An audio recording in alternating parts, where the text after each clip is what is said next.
Então, segunda parte, seminaristas. Então, como eu estava falando, né, o espaço do celular acabou. Então temos os profetas chamados profetas não literários. Seria interessante se tivéssemos, né, um livro, né, livro do profeta Elias, tá, um livro próprio dele. Mas o que temos são narrativas no livro de Reis falando a respeito desses profetas, né? Página 49, nós temos aqui profetas do Rio do Norte, pela ordem cronológica, os não literários. Os dois anônimos mencionados em 1 Reis 13, Elias, um outro anônimo em 1 Reis 20, Micaías, 1 Reis 22, Eliseu em 2 Reis capítulos 2 a 7, Obed em 2 Crônicas 28. Então temos também os profetas literários que escreveram algum tipo de livro. No Reino do Norte, que Jonas, como mensagem especial para Nínive, Oséias, Amós, este foi profeta de Judá, mas com mensagem para Israel, e Miqueias, caso idêntico ao de Amós. E os profetas do Reino do Sul, antes do exílio, não literários, Semaías, que está registrado em 2 Crônicas 12. Ido, Azarias, Eliezer, um anônimo, Uda, uma mulher, profetas anônimos, tudo isso no livro de Reis e Crônicas, né? Urias, que tem Jeremias, Anani, 2 Crônicas, e Jaaziel, 2 Crônicas 20. O primeiro livro de Reis narra como foi a divisão do reino de Israel em duas partes, ao norte das tribos que ficaram sendo lideradas por Jeroboão, filho de Nebate, também ficou conhecido como Jeroboão. Esta divisão do reino ficou conhecida como Israel, e nas profecias recebe também o nome de Efraim e Samaria. Sua capital era a cidade de Samaria. A partir de 734 a.C., Israel começou a ser levado para o cativeiro na Síria. Os habitantes que restaram deste cativeiro foram levados anos mais tarde, em 721 a.C., também para o cativeiro. Esta última data marca o fim do reino do norte, Israel, ao sul. Com apenas duas tribos, Judá e Benjamim, ficou o reino de Judá, como ficou conhecido, liderado pelo rei Roboão, sendo Jerusalém sua capital. Judá também foi levado em cativeiro, mas não pela Síria, mas sim pela Babilônia, que havia vencido a Síria e se tornado a nova potência mundial naquela época.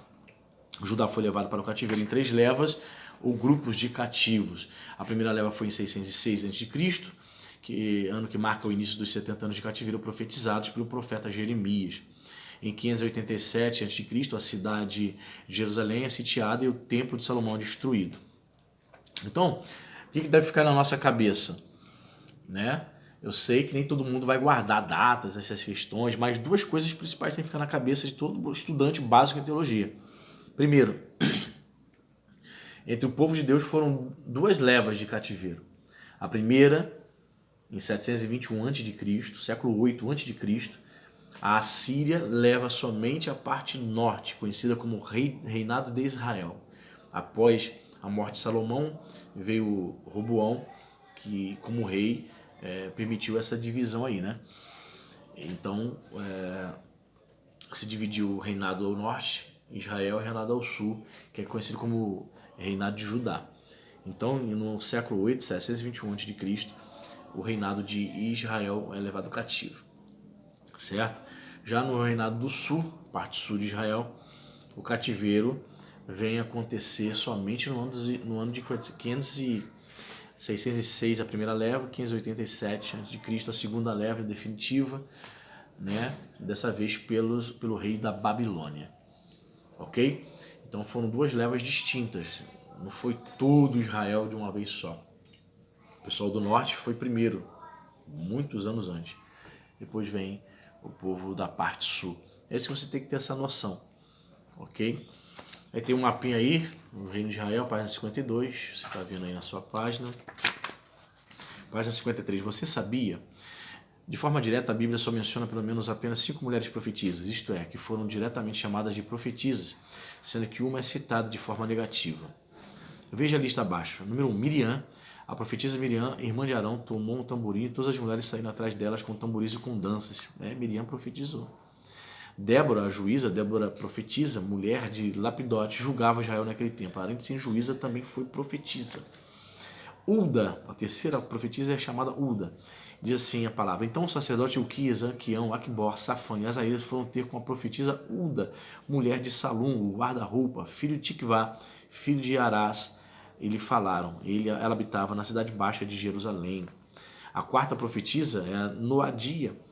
Lembra-te, meu Deus, de Tobias e de Sambalate no tocante a estas 2 obras, e também da profetisa Noadia, e dos demais profetas que procuraram atemorizar-me. Está escrito isso em Neemias 6,14.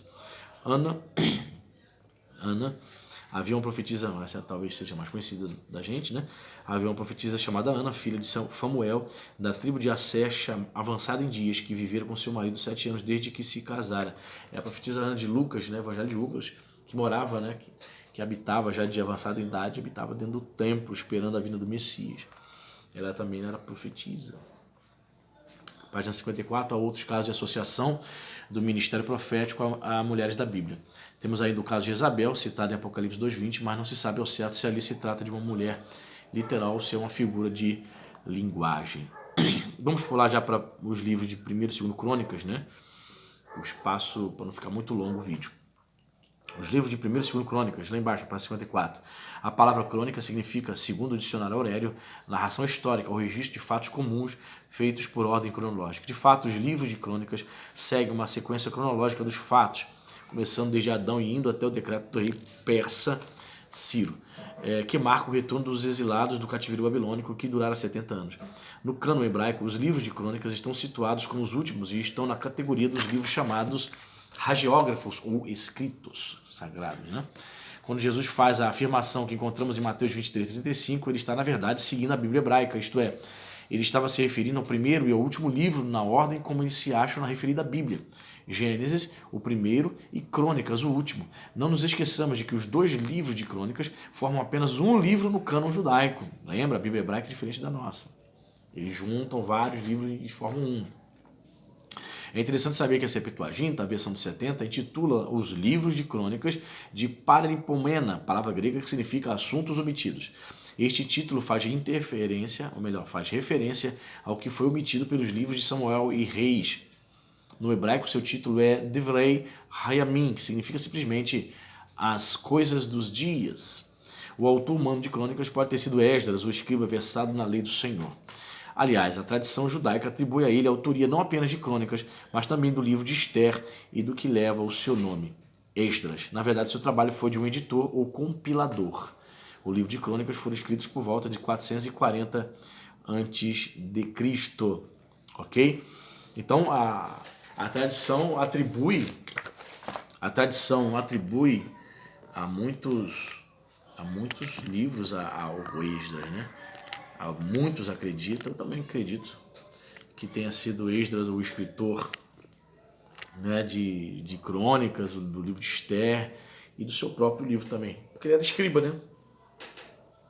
Ele era escriba, então, dentro dessa especulação, nós não estaríamos falando nenhum absurdo ao falar que ele seria autor destes livros, ok? Página 56. O que é uma genealogia? Na Bíblia Sagrada encontramos várias listas genealógicas. A palavra genealogia vem do grego e significa o registro da descendência ou linhagem de um indivíduo ou indivíduos. Nenhum povo na história foi tão cuidadoso em conservar suas genealogias como o povo judeu. Vê-se isto claramente no próprio texto bíblico. As genealogias entre os judeus tinham por objetivo, número 1, mostrar a história de Israel. 2, mostrar os ancestrais e a preservação das tribos de Israel ao longo do tempo. Terceira razão, assegurar a integridade do sacerdócio araônico e linhagem do rei Davi, do qual viria o Messias e o qual leva a Cristo. Assegurar direitos de herança aos israelitas. Então a gente vai para o Novo Testamento e você vai perceber que nos evangelhos, Mateus e Lucas, o que começa lá? O que temos lá no início lá? Genealogia. Por quê? A genealogia de Mateus, ela retorna até, né, da descendência de Jesus, retorna até Abraão. Por quê? Porque o propósito de Mateus de escrever seu evangelho era provar que Jesus era o Messias esperado pelo povo judeu. Ele escreve para judeus, Mateus, ok? Então ele retorna a sua genealogia até Abraão. Já a genealogia de Lucas retorna até Adão. Vai retrocedendo 2000 anos antes, retrocede mais 2000 anos até chegar a Adão, né? Alguns vão entender que Lucas estava tentando pregar, ensinar outra característica, né? Outro viés de Jesus ali, que seria a expressão filho do homem, né? Além dele ser Messias, ele também era humano, né? Filho do homem. Então ele retorna até ao primeiro homem, Adão. Então você confere lá na sua Bíblia, dá uma olhadinha lá no Evangelho de Mateus e de Lucas, as genealogias registradas por eles, você vai perceber que há diferença nessas duas genealogias. Já o Evangelho de Marcos e João não mencionam a genealogia, ok? Muito bem. Virando a sua página 57, os livros de Esdras e Neemias. Tanto na Bíblia hebraica quanto na Septuaginta, os livros de Esdras e Neemias eram combinados inicialmente em um só livro, que era chamado de o Livro de Esdras. Muitos estudiosos acreditam que Esdras foi o compilador de ambos os livros, bem como de 1º e 2º Crônicas, o que torna estes livros, portanto, obras do pós-exílio. Acredita-se que foi Jerônimo, o tradutor da Vulgata Latina, o primeiro a separar os dois livros, isto é, em torno do ano de 400 depois de Cristo. Não é por acaso que os dois livros combinados, num só, inicialmente, têm recebido o título de O Livro de Esdras. É que parte da história de Esdras é também contada no livro de Neemias, além do fato de que, como já foi dito, a tradição atribuía a Esdras a autoria destes livros. Um fato interessante é que no final de 2º Crônicas coincide verbalmente com o início de Esdras. Aí depois você dá uma comparada lá, 2º Crônicas 36, 22 de 3 com Esdras 1 ao 3. É o período ali, né, de Neemias, do retorno do povo de Israel do cativeiro babilônico. Aquele período ali onde ele se propõe a, primeiramente, antes de reconstruir o 2º templo, Neemias tem essa função, essa incumbência de reconstruir primeiramente os muros da cidade de Jerusalém. Você sabe que toda cidadela possuía, na antiguidade, muros fortificados, né, primeiramente para proteger-se, para que pudessem se proteger dos inimigos, né? Então foi a primeira coisa que Neemias, a primeira atitude que Neemias tomou ao voltar para Jerusalém. Muito bem. Página 58, já na sua no segundo parágrafo, diz assim: a tradição judaica atribui a Esdras alguns grandes feitos ou grandes obras. Citamos 3 delas. Número 1, a fundação da grande sinagoga, que segundo o pastor Antônio Gilberto, era um conselho composto de 120 membros, que se diz ter sido organizada por Neemias, cerca de 410 a.C., sob a presidência de Esdras. Foi essa entidade que organizou a vida religiosa nacional dos repatriados e mais tarde deu origem ao Sinédrio, cerca de 275 a.C., no período que nós chamamos de período intertestamentário, ok? Então, o que nós conhecemos como Sinédrio, já no Novo Testamento, presente nos Evangelhos, você vê a sua formação no século 3 a.C., ok? Porque quem organiza isso? O próprio Neemias, no século V. Então, essas instituições em Israel presentes nos Evangelhos são instituições bem antigas, né? Segundo, a determinação do cânon nas Escrituras com a divisão em lei, profetas e hagiógrafos. Ok? Então a tradição judaica atribui a Esdras essa divisão da lei, certo? Lei, profetas e hagiógrafos, que são os escritos sapienciais, né? Se chamam de hagiógrafos, livros sagrados. E terceiro, a implantação das sinagogas que davam ênfase à leitura e exposição da palavra de Deus. Então, quando o povo de Israel ficou exilado na Babilônia, eles criaram as sinagogas, não havia templo mais, né? Então eles criaram as sinagogas. Então no seu retorno para Israel, no seu retorno do cativeiro, esse hábito passou a ser mais frequente, né? Para os judeus que não moravam próximo a Judá, com a reconstrução do muro, eles não podiam, eles iam a um templo, mas os que moravam mais distante, ao norte, né, eles não tinham essa facilidade, então começaram a construir sinagogas, lugar de culto, né, para se ler as escrituras, para se cantar louvores, semelhante à nossa igreja hoje, né, ao nosso templo. Então eles se reuniam os sábados. Então havia sinagoga em Cesareia, havia sinagoga em Cafarnaum. Se você digitar no Google aí, botar aí ruínas das sinagogas de Cafarnaum, você vai encontrar aí, você vai botar ruínas de sinagoga em Israel, bota aí no Google em imagens, você vai ver ruínas de sinagogas de mais de 2000 anos. Interessantíssimo, né? Interessantíssimo quem tem condições de viajar e conhecer esses lugares. Ruínas que estão ali há milhares de anos, né? Impressionante. Muito bem.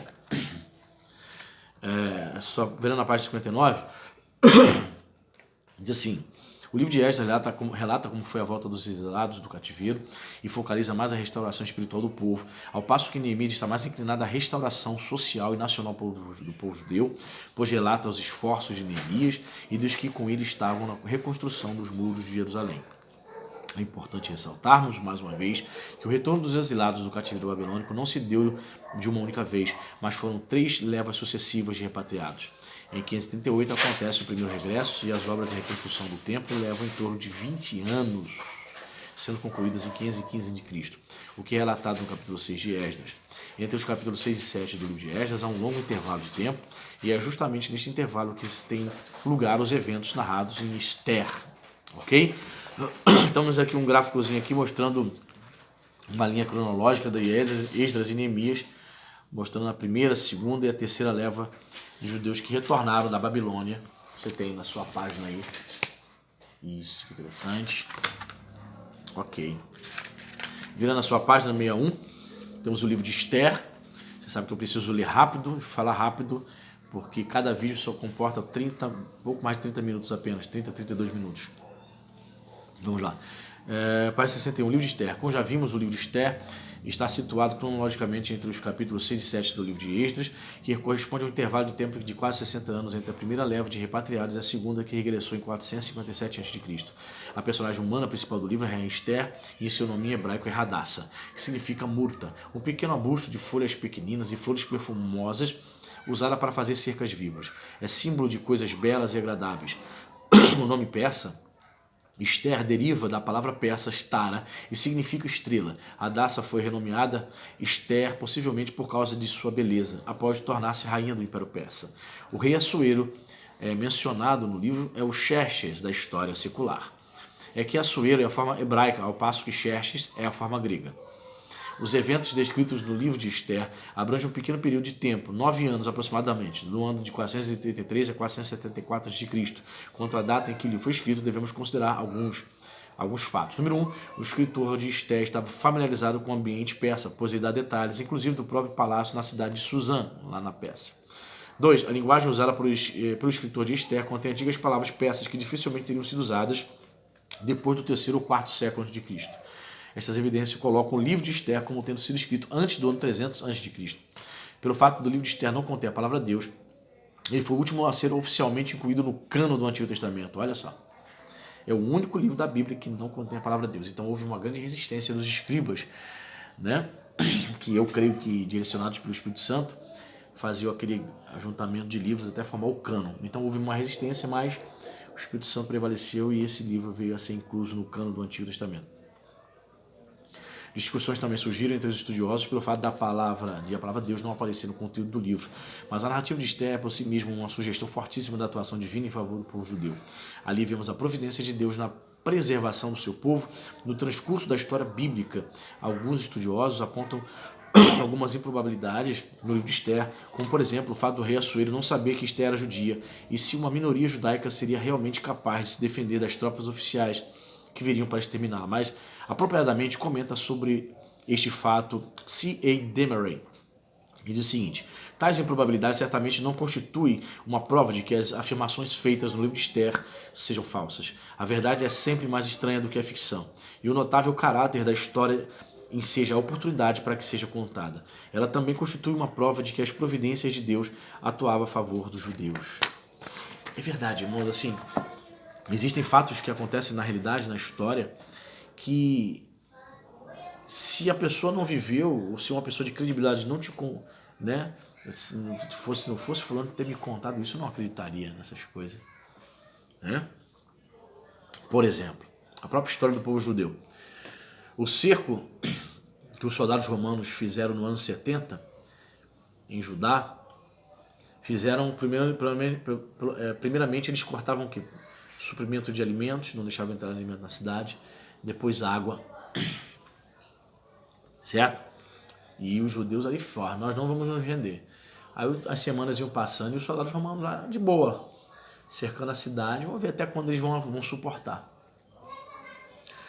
E conta-se que há um momento que eles não se rendem, o general Tito resolve invadir Judá, destrói, põe abaixo o segundo templo que havia sido embelezado pelo rei Herodes. Isso levou 46 anos. O templo é posto abaixo, milhares de pessoas são mortas, mulheres, crianças, homens, E os próprios romanos contam que quando chegaram na cidade já haviam relatos de canibalismo, mães que haviam comido seus próprios filhos. Então, você que é mãe, você já imaginou uma coisa dessa? Então, são fatos que você custa acreditar, mas são fatos relatados na história. Né? Por exemplo, nós estamos vivendo aí essa quarentena. Achei um absurdo. 5, 10 anos atrás, quem poderia imaginar isso? As igrejas fechadas, irmãos. Até onde vai isso? Esse é o princípio. Esse é o princípio do que o anticristo vai fazer na grande tribulação. Quem é que vai desobedecer? Por enquanto, a gente pode, enquanto a igreja não é arrebatada, eu e você podemos cultuar online na nossa casa. Quando o anticristo surgir, os crentes vão tentar cultuar onde? Escondidos. Não vai ter internet não, querido. Internetzinho pra você, deitado, no sofazinho, ficar assistindo live de culto. Vai ser punk. Quem não se voltar para Deus vai ser algo terrível. Não tem internet, não tem templo, não tem pastor para fazer gabinete, não vai ter livrinho para estudar. Vamos voltar, né, aos primórdios. Vamos não, né? Eu creio que vou ser arrebatado e vamos ser arrebatados em nome de Jesus antes do aparecimento do anticristo. Mas de quem ficar, né? Conclusão, página 63. Os livros históricos muito servem para enriquecer nossa vida espiritual hoje, em pleno século XXI. As narrativas históricas servem como lições que podemos extrair para a nossa vivência e convivência diante dos desafios que a pós-modernidade oferece a uma vida de santidade na presença santa do Senhor. Vamos para a correção dos exercícios. Número 1, pergunta número 1. Qual a abrangência de tempo abarcada pelos livros históricos? Tu respondeu já? Não? Resposta.